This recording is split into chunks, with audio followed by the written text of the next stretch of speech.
Hi, I'm Jochim Rønning.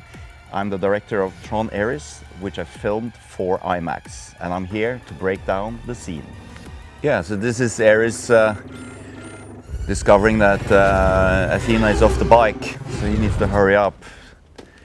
And this was shot in Vancouver downtown, you know, for a couple of weeks and nights, just this scene alone. It was important for me to get this little break in the action. I wanted this suspense sequence in the middle, you know, where you just get to catch your breath, be with Eve, the character, and like, you know, what the hell is going on here? And then obviously getting into this sequence, which is like a little bit of a T-1000 homage here of Athena comes running. And I was really struggling trying to find this sequence, what can it be? And I was walking around Vancouver and I found this old, you know, parkade, whatever, with this spirally ramp here. And the whole scene just came from that, honestly. So everything you're seeing just was me, you know, on a rainy Sunday, just standing there for a couple of hours, like, thinking what we could do, and I'm really happy with it. I feel it's like,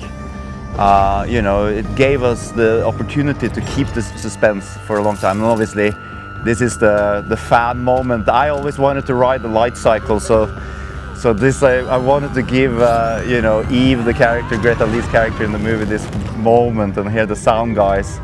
I was so happy with how they created the sound of the light cycle, and you know, this is obviously Jodie Turner-Smith running for nights on end.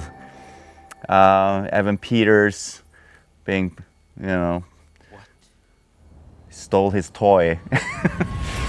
And then all of this is downtown Vancouver. This is so cool in IMAX when you really get to like see because like, you know, a city is so vertical, you know, so that I was so happy when we were really getting into shooting this for IMAX and getting to see the city and the light cycles and like these characters zooming through the city streets and really like being able to go 1/9 and like really see the surrounding, and obviously also with the 9 Inch Nails track and the sound, all of this stuff here. It's like I put so much pressure on myself getting the light cycle chase, you know, as good as it could be. I feel the light cycle chase in Tron Legacy, the previous Tron movie, it's a masterpiece. It's like one of the best action sequences ever made. So I put a lot of pressure on myself and everybody working on this.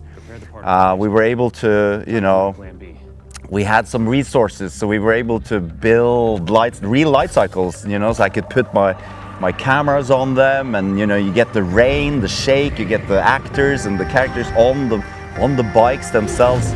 You know, obviously the light walls are not in camera, but those are all, you know, industrial light and magic, thank God, you know, helping us get this whole scene together. This is Eve trying to figure out how to get the light wall on.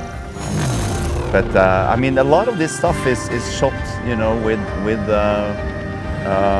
with some stunt bikes, the light cycles. We actually tricked out. We had some electrical Harley Davidsons actually.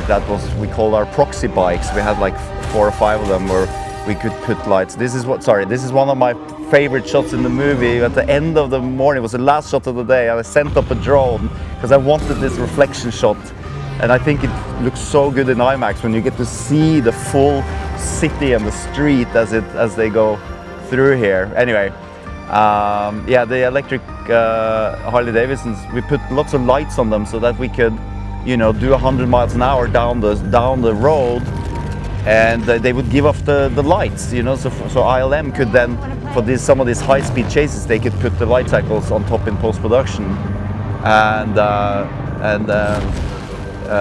think that combination looks really good, and I hope the audience can feel how much we really try to shoot a lot of this in camera, you know. And obviously for IMAX you get that sound and you get that the picture, and it's just like hopefully gets you into the chase, you know, like you never done in a Tron movie before in the real world.